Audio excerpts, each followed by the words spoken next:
ಸಾಯಿರಾಮ್. ಸಮರ್ಥ ಸದ್ಗುರು ಸಾಯಿನಾಥ್ ಮಹಾರಾಜ್ಗೆ ಜೈ. ನಮ್ಮ ಸಾಯಿ ಕುಟುಂಬದ ಎಲ್ಲ ಸಾಯಿ ಭಕ್ತರಿಗೆ ನಮಸ್ಕಾರ. ಸಾಯಿ ಆಶೀರ್ವಾದ ಸದಾ ನಿಮ್ಮ ಮೇಲೆ ಇರಲಿ ಅಂತ ಬಾಬಾಗೆ ಬೇಡ್ಕೊಂತ ಇವತ್ತಿನ ವಿಡಿಯೋ ಶುರು ಮಾಡ್ತಾ ಇದ್ದೀನಿ. ಇವತ್ತಿನ ವಿಡಿಯೋದಲ್ಲಿ ಸಾಯಿ ಏನು ಹೇಳ್ತಾ ಇದ್ದಾರೆ ಅಂದರೆ, ಮಗು, ನಿನ್ನ ಅದೃಷ್ಟಕ್ಕೆ ಒಂದು ವರ. ಈ ಗುರುವಾರ ಒಮ್ಮೆ ಸಾಯಿ ಸಮಾಧಿಯನ್ನು ಮುಟ್ಟಿ, ನಿನಗೋಸ್ಕರ ಒಂದು ಶುಭವಾರ್ತೆ ಕಾದಿದೆ ಅಂತ ಸಾಯಿ ನಮಗೋಸ್ಕರ ಇವತ್ತು ಈ ಗುರುವಾರ ದಿನ ನಮ್ಮ ಅದೃಷ್ಟಕ್ಕೆ ಒಂದು ಪರೀಕ್ಷೆ ಕೊಡ್ತಾ ಇದ್ದಾರೆ. ಎಲ್ಲರೂ ಕೂಡ ಇಂಥ ಅವಕಾಶವನ್ನು ಮಿಸ್ ಮಾಡ್ಕೋಬೇಡಿ. ನಮಗೋಸ್ಕರ ಸಾಯಿ ತಂದಿರುವಂಥ ಆ ಶುಭವಾರ್ತೆ ಏನು ಅಂತ ಕೇಳಬೇಕು ಅಂದರೆ, ಮೊದಲು ಸಾಯಿ ಸಮಾಧಿಯನ್ನು ಎಲ್ಲರೂ ಮುಟ್ಕೊಳ್ಳೋಣ. ಇವತ್ತು ಶಿರಡಿಯಲ್ಲಿ ನಡೆದಿರುವಂಥ ಲೈವ್ ನಾನು ಸಮಾಧಿಯನ್ನು, ಸಾಯಿ ವಿಗ್ರಹವನ್ನು ತೋರಿಸ್ತಾ ಇದ್ದೀನಿ. ತಪ್ಪದೆ ಎಲ್ಲರೂ ಕೂಡ ಸಾಯಿ ಆಶೀರ್ವಾದ ತಗೊಳ್ಳಿ. ಯಾರಿಗೆ ಅವಕಾಶ ಸಿಗಲ್ವೋ ಶಿರಡಿಗೆ ಹೋಗಬೇಕು ಅಂತ ತುಂಬ ವರ್ಷಗಟ್ಟಲೆ ಕಾಯ್ತಾ ಇರ್ತಾರೆ, ಆದರೆ ಸಾಯಿಯಪ್ಪ ದಾರಿನೇ ಕೊಡಲ್ಲ. ಅಂಥವ್ರಿಗೆ ಇಂಥ ಅವಕಾಶವನ್ನು ಯಾಕೆ ನಾವು ಮಿಸ್ ಮಾಡ್ಕೋಬೇಕು? ಅಟ್ಲೀಸ್ಟ್ ನಾವು ಒಂದು ಸ್ಕ್ರೀನ್ ಮೇಲೆ ಕಾಣಿಸ್ತಾ ಇರುವಂಥ ಸ್ಕ್ರೀನನ್ನು ಟಚ್ ಮಾಡಿದ್ರೂ ಕೂಡ ಸಾಯಿನ ಮುಟ್ಟದಂಗೆ ಎಲ್ಲರೂ ಕೂಡ ಸಾಯಿ ಸಮಾಧಿಯನ್ನು ಮುಟ್ಕೊಂಡು ನಿಮ್ಮ ಮನಸ್ಸಿನಲ್ಲಿ ಏನು ನೋವಿದೆಯೋ ಅಥವಾ ಏನು ಬೇಡಿಕೆಗಳಿದೆಯೋ ಅದನ್ನು ಹೇಳ್ಕೊತ ಎಲ್ಲರೂ ಕೂಡ ಸಾಯಿ ಸಮಾಧಿಯನ್ನು ಮುಟ್ಟಿ, ಈಗ ಸಾಯಿ ನಮಗೆ ಎಂಥ ಸಂದೇಶವನ್ನು ಹೇಳ್ತಾ ಇದ್ದಾರೋ ಈ ವಿಡಿಯೋ ಮೂಲಕ ಕೇಳೋಣ. ಮಗು, ನಿನ್ನ ಅದೃಷ್ಟಕ್ಕೆ ನಾನು ತಂದಿರುವಂಥ ಬಹುಮಾನ ನಿಜವಾಗ್ಲೂ ನಿನ್ನ ಜೀವನದಲ್ಲಿ ಸಂತೋಷವನ್ನು ಕೊಡುತ್ತೆ. ಮಗು, ಈ ಗುರುವಾರ ದಿನ ನಿನ್ನ ಸಾಯಿ ಆಶೀರ್ವಾದಗೋಸ್ಕರ ನನ್ನ ಮೇಲೆ ಪೂರ್ತಿ ವಿಶ್ವಾಸ ಇಟ್ಟು ಇಲ್ಲಿರುವ ಸಮಾಧಿಯನ್ನು ಮುಟ್ಟಿದೀಯ. ತಪ್ಪದೆ ನಿನ್ನ ಮನಸ್ಸಿನಲ್ಲಿ ಇರುವಂಥ ಬೇಡಿಕೆಗಳನ್ನು ನಾನು ಈಡೇರಿಸುತ್ತೀನಿ. ಸಮಯ ಬಂದಾಗ ಶಾಶ್ವತವಾಗಿ ನಿನಗೆ ಒಂದು ಸಂತೋಷವನ್ನು ಕೊಡಬೇಕು ಅಂತ ಕಾಯ್ತಿದ್ದೀನಿ. ಮಗು, ಈಗ ಬಂದಿರುವಂಥ ಕಷ್ಟಗಳ ಬಗ್ಗೆ ಯೋಚನೆ ಮಾಡಬೇಡಿ. ಎಲ್ಲ ಕೂಡ ನಾನು ನೋಡ್ತಾ ಇದ್ದೀನಿ.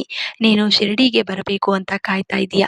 ನನ್ನ ಸಮಾಧಿನ ನಿಜವಾಗ್ಲೂ ನಾನು ಮುಟ್ಟಬೇಕು ಬಾಬಾ ಅಂತ ನೀನು ನೋಡ್ತಾ ಇದೀಯ. ತಪ್ಪದೆ ಆ ಅವಕಾಶವನ್ನು ನಾನು ಕೊಡ್ತೀನಿ. ಸಮಯ ಅತಿ ಶೀಘ್ರದಲ್ಲಿ ಬರುತ್ತೆ.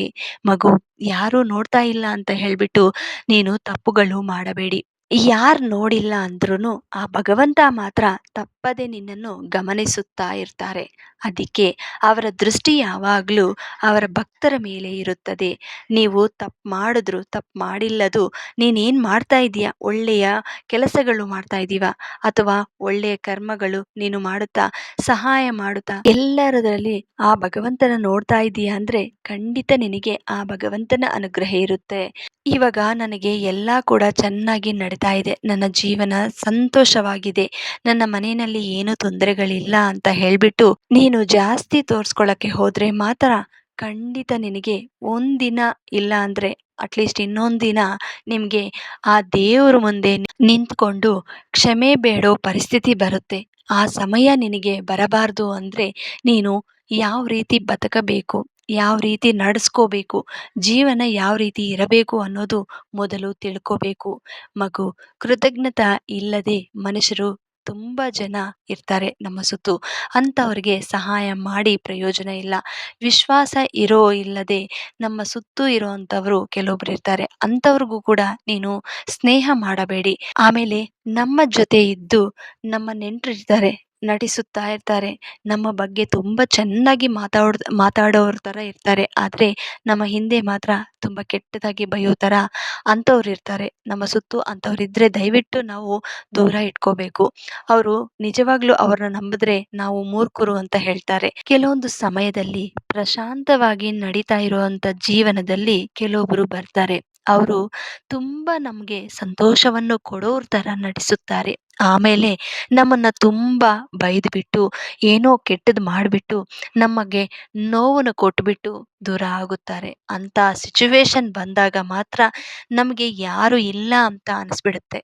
ಆ ಸಮಯದಲ್ಲಿ ನನಗೆ ಯಾರು ಬೇಡ, ನಾನು ಒಂಟಿಯಾಗಿದ್ರೇ ನನಗೆ ಸರಿಯಾಗುತ್ತೆ, ಆ ಭಗವಂತ ನನಗೆ ಇದ್ದಾರೆ ಅನ್ನೋ ಮನಸ್ಸಿದ್ರೆ ತಪ್ಪದೆ ನಿನಗೆ ಆ ಭಗವಾನ್ ಕೃಪೆ ಇರುತ್ತೆ. ಮಗು, ಹೇಗೆ ಇರಬೇಕು ಅಂತ ನಿನಗೆ ಕಲಿಸ್ತಾ ಇದ್ದೀನಿ. ಎಲ್ಲ ಕೂಡ ನಿನ್ನ ಇಷ್ಟ, ನಿನ್ನ ಕೈಯಲ್ಲೇ ಇರುತ್ತೆ ನಿನ್ನ ಜೀವನ. ನಿನ್ನ ಜೀವನ ಯಾರು ಬದಲಾಯಿಸ್ತಾರೆ ಅವರು ಮಾತ್ರ ನಿನಗೆ ಕನ್ನಡಿಯಲ್ಲಿ ಕಾಣಿಸುತ್ತಾರೆ.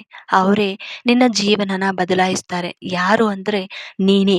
ನಿನ್ನ ಜೀವನ ನೀನೇ ಬದಲಾಯಿಸ್ಕೋಬೇಕು. ನಿನ್ನ ಕೈಯಲ್ಲೇ ಇದೆ. ಭಗವಂತ ನಿನ್ನ ಕೈಗೆ ಕೊಟ್ಟಿದ್ದಾರೆ. ನಿನ್ನ ಜೀವನ ನೀನೇ ಬರ್ಕೋ ಅಂತ. ಆವಾಗ ನಾವು ಎಲ್ಲಾರ ಮಾತು ಕೇಳ್ಕೊಂತ ಹೋದ್ರೆ ನಮ್ಮ ಜೀವನ ಸರಿಯಾದ ಇರುವಂತ ದಾರಿಯಲ್ಲಿ ನಡೆಸೋಕ್ಕೆ ಸಮಯ ಸಿಗಲ್ಲ. ಮತ್ತೆ ಎಲ್ಲರೂ ಮಾತು ಕೇಳ್ತಾ ಹೋದ್ರೆ ನಾವೇನೇ ಮಾಡಕ್ ಹೋದ್ರು ಸ್ವಲ್ಪ ಕನ್ಫ್ಯೂಷನ್ ಅನ್ನೋದು ಸ್ಟಾರ್ಟ್ ಆಗತ್ತೆ. ಆವಾಗ ನಾವೇನ್ ಮಾಡ್ಬೇಕು? ಭಗವಾನ್ ನಾಮಸ್ಮರಣೆ ಮಾಡಬೇಕು. ಮೊದಲು ನಿನ್ನ ಮನಸ್ಸು ಏನ್ ಕೇಳುತ್ತೋ, ಏನ್ ಮಾಡಬೇಕು ಅಂತ ಅನಿಸುತ್ತೋ ಮೊದಲು ನಿನ್ನ ಮನಸ್ಸಿಗೆ ನೀನು ಕೇಳಿ. ಅದು ನಿನಗೆ ಕರೆಕ್ಟ್ ಆಗಿ ಜವಾಬು ಕೊಡುತ್ತೆ. ಅದೇನು ಹೇಳುತ್ತೋ ಅದನ್ನೇ ಮಾಡಕ್ಕೆ ಪ್ರಯತ್ನ ಮಾಡಿ. ಆಗ ನಿನಗೇನ್ ತೊಂದರೆಗಳು ಬರಲ್ಲ. ತುಂಬಾ ಚಂದವಾದಂತ ಜೀವನ ಹುಡುಕಿದ್ರೆ ಸಿಗಲ್ಲ. ನಾವೇ ಸುಂದರವಾಗಿ ಮನೆ ಹೆಂಗೆ ಕಟ್ಕೊಂತೀವೋ ಆ ರೀತಿ ಕಟ್ಕೋಬೇಕು. ಆಗ ನಮ್ಮ ಜೀವನ ಸುಂದರವಾಗಿ ಇರುತ್ತೆ ನೋಡೋರ್ಗೆ ಮತ್ತೆ ನಾವು ಅನುಭವಿಸೋರ್ಗೆ. ಮಗು, ಇವತ್ತು ನಿನ್ನ ಸಾಯಿನ ನೋಡಿ ನೀನು ನನ್ನ ಗುರುವು ಸಾಯಿ, ನೀನು ಏನೇ ಹೇಳಿದ್ರೂ ಕೂಡ ನಿಜವಾಗುತ್ತೆ. ನನ್ನ ಜೀವನ ಸಂತೋಷವಾಗಿರುತ್ತೆ. ಇವತ್ತು ನಾನು ಕೆಟ್ಟದಾಗಿ ಏನಾದ್ರೂ ಮಾಡಿದ್ರು, ತಪ್ಪುಗಳು ಮಾಡಿದ್ರು ಸರಿಯಾದ ದಾರಿಯಲ್ಲಿ ನನ್ನ ಸಾಯಿ ನಡೆಸುತ್ತಾರೆ ಅನ್ನೋ ನಂಬಿಕೆ ನನಗಿದೆ. ಅದಕ್ಕೆ ಇವತ್ತು ನನ್ನ ಸಾಯಿ ಮೇಲೆ ಪೂರ್ತಿ ವಿಶ್ವಾಸ ಇಟ್ಟು ನನ್ನ ಕಷ್ಟಗಳೆಲ್ಲ ಬೇಗ ದೂರ ಮಾಡಿ ನಾನೇನು ಅನ್ಕೊಂಡಿದ್ದೀನೋ ಅದನ್ನ ಸಂಪೂರ್ಣವಾಗಿ ನನಗೆ ವಾಪಸ್ ಕೊಡ್ತಾರೆ ಅಂತ ನಾನು ನಂಬುತ್ತಿದ್ದೀನಿ ಅಂತ ನನ್ನ ಮಗು ಹೇಳ್ತಾ ಇದೆ. ನಿನ್ನ ನಂಬಿಕೆ ಯಾವತ್ತೂ ದೂರ ಆಗಲ್ಲ. ನೀನು ಆ ನಂಬಿಕೆನ ಯಾವತ್ತೂ ಕಳ್ಕೋಬೇಡಿ. ತಪ್ಪದೆ ಅತಿ ಶೀಘ್ರದಲ್ಲಿ ನೀನೇನು ಅನ್ಕೊಂಡಿದ್ಯೋ ಅದು ಹಾಗೇ ಆಗತ್ತೆ. ನಿನಗೆ ಒಂದು ಶುಭವಾರ್ತೆನ ತಪ್ಪದೆ ನಾನು ಕೊಡುತ್ತೀನಿ ಅಂತ ಸಾಯಿ ಇವತ್ತು ಈ ಚಿಕ್ಕ ಸಂದೇಶವನ್ನು ಕೊಟ್ಟಿದ್ದಾರೆ.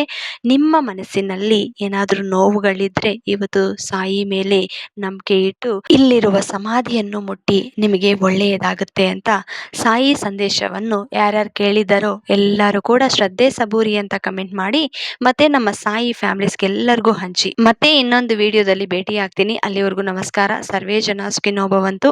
ಜೈ ಸಾಯಿರಾಮ್.